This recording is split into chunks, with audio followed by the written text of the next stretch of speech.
అసలు ఆ కాకి పిల్ల తన గురించి ఏమనుకుంటోంది? అరే, ఈరోజు మినిస్టర్ చెల్లెలతో సారీ చెప్పించే వరకు విడిచిపెట్టలేదు. రేపు వాళ్ళు నీ కూతుర్ని విడిచిపెడతారా? వదును చూసి కాళ్ళు చేతులు విరగొడతారు.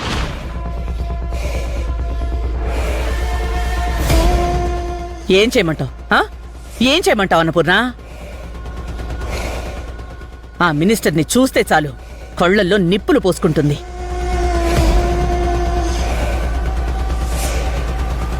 తను మినిస్టర్ బంధువుల్ని టార్గెట్ చేసింది. ఎందుకో తెలుసా? మొగుణ్ణి కొంగున కట్టేసుకోవడానికి. మినిస్టర్ గారిని కెలికితే నా కొడుకు నా మినిస్టర్ దూరం పెడతాడని దాని ఆశ. అదేదో ఉత్తిపుల్లను కూడా కాదు, అగ్గిపుల్లని గీసి మరీ అంటించాలని చూస్తోంది. అది కాదండి, ఇవన్నీ మా అమ్మకి ఎందుకు చెప్తున్నారు? దానికి మా అమ్మ ఏం చేస్తుంది? చేసింది ఆమె కదా. ఆమె ఉన్నప్పుడు ఆమెను అడగండి, మా అమ్మని ఎందుకు అడుగుతున్నారు? అవునులే, నువ్వు మాట్లాడుతావు. అయినా నువ్వన్న దాంట్లో తప్పేం లేదు. విత్తొకటైతే చెట్టొకటవుతుందా? అదే మనమ్మగారు, నేను మాత్రం దాన్నేం చేయగలను చెప్పండి? ఏం చేయలేవు, మందిళ్ల మీద పడి తినడం తప్ప. మణిమ్మగారు, మీరు మమ్మల్ని ఇక్కడ ఉండొద్దు అంటే వెళ్ళిపోతాం, అంతేకాని అయిందానికి కాందానికి మీరేంటండి మా పరిస్థితిని మాటి మాటికి వేలెత్తి చూపుతున్నారు? నార్మల్.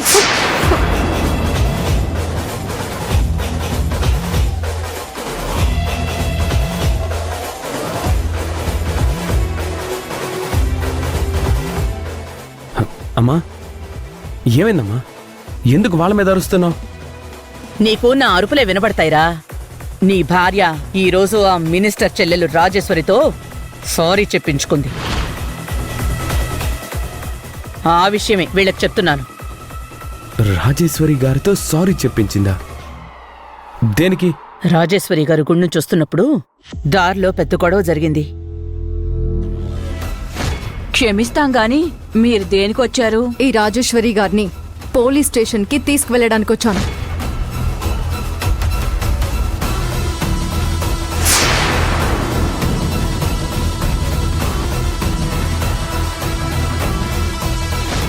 ఏ మంజు, పిచ్చి పిచ్చిగా ఉందా? రాజేశ్వరి గారిని పోలీస్ స్టేషన్ కి తీసుకెళ్తావా? నా డ్యూటీకి అడ్డం వస్తే మిమ్మల్ని కూడా స్టేషన్ కి తీసుకువెళ్తాను.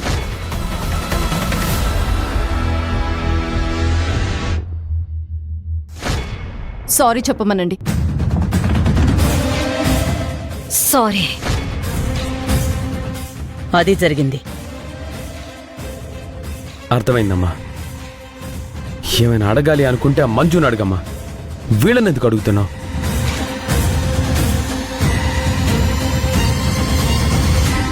అత్తయ్య, మీరు లోపలికి వెళ్ళండి.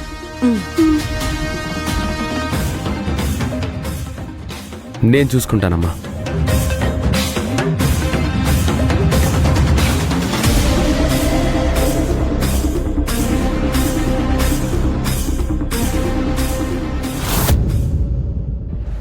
సార్, మీతో కొన్ని విషయాలు చెప్పాలి. చెప్పండి. కానిస్టేబుల్స్ కానీ ఏఎస్ఐ కానీ సిన్సియర్గా వర్క్ చేయకపోతే మనం జనాలకి న్యాయం చేయలేం సార్. ఈ స్టేషన్లో అందరూ బానే వర్క్ చేస్తున్నారు కదా? ఎక్కడ చేస్తున్నారు సార్? నేనేదైనా పని చెప్తే ఆ ఏఎస్ఐ అస్సలు చేయటం లేదు. పైగా నన్నే ఎదిరించి మాట్లాడుతుంది. పై ఆఫీసర్నైనా నాకే రెస్పెక్ట్ ఇవ్వకపోతే ఇక నేను వాళ్లతో నేనేం వర్క్ చేయించగలుగుతాను? సో నేననేది, మన మాటకొక అర్థం ఉండాలి అంటే మనమంటే మన కింద వాళ్ళకి భయం ఉండాలి సార్. తప్పు మైసమ్మ. సార్, నన్ను మైసమ్మ అనకండి సార్. నాకు ఆడా మగ అంటూ విచక్షణ చూపించొద్దు సార్. నేను చేస్తున్న job sub inspector. Sub inspector Maisamma అంటే చాలా హ్యాపీగా ఫీల్ అవుతాను సార్. సార్, లేడీస్ క్లబ్ లో ఆడవాళ్ల మధ్య ఈగో క్లాష్ వల్ల వచ్చిన గొడవ సార్ అది. గొడవ పడ్డ ఆవిడెవరు? Minister sister sir.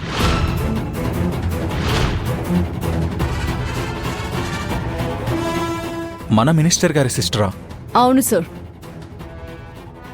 గొడవ పడింది మినిస్టర్ సిస్టర్ అని తెలియగానే ఈ ఏఎస్ఐ తోక ముడుచుకొని వచ్చుంటుంది. ఆఫ్టర్ ఆల్ ఏఎస్ఐ మినిస్టర్ సిస్టర్ని ఎలా టచ్ చేస్తుంది సార్? పెద్దవాళ్ల విషయాలు కదా సార్. ఏఎస్ఐ అంతేగా, వాళ్ళని చూసి వెనక్కి వచ్చేసుంటావు. అవునెస్ఐ గారు, పనంతా అయిపోయాక వెనక్కి వచ్చేసాను. వెళ్ళిన పని అయిపోయాక నాకింకా అక్కడ ఏం పని ఉంటుంది? ఏం పనుంటుందేంటి? సార్, నేను లేడీస్ క్లబ్కి వెళ్ళేసరికి అక్కడ మినిస్టర్ గారి సిస్టర్ రాజేశ్వరి గారు, మా అత్తయ్య గారు కూడా అక్కడే ఉన్నారు సార్. మీ అత్తయ్య గారు కూడా అక్కడే ఉన్నారా? అవును సార్. హేమ హేమీలందరూ ఒకే చోట ఉన్నారన్నమాట. ఏదో ఇలా వెళ్ళి అలా వచ్చింది, యూజ్లెస్ అని అర్థమై ఉంటుంది. ఏఎస్ఐని ఏమీ అనకండి సార్, ఇంకోసారి డ్యూటీ పర్ఫెక్ట్ గా చేస్తుందిలేండి. ఇప్పటి వరకు డ్యూటీ పర్ఫెక్ట్ గానే చేశాను ఎస్ఐ గారు. అసలు గొడవేంటి మంజు?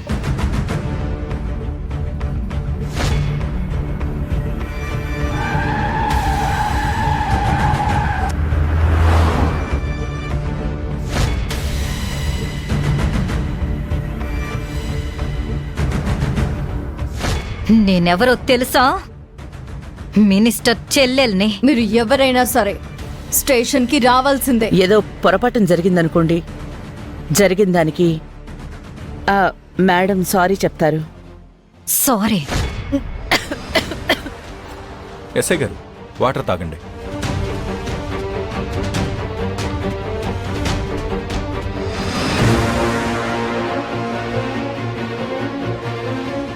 శబాష్ మంజు, చాలా గట్స్ నీకు. నాలానే నువ్వు ఎవ్వరికీ భయపడవు.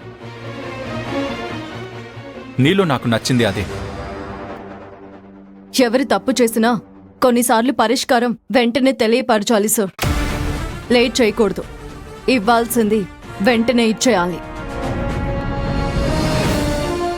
రాజేశ్వరి గారు ముందు సీరియస్ అయ్యి, నేను సారీ చెప్పడం ఏంటి, అలా చెప్పను అన్నారు.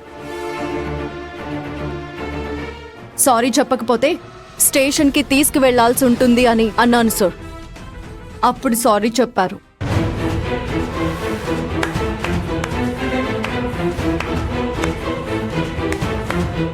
గుడ్. డ్యూటీ అంటే అలా చేయాలి. మంజు గురించి నేను చెప్పనక్కర్లేదు, ముందు ముందు నీకే తెలుస్తుంది.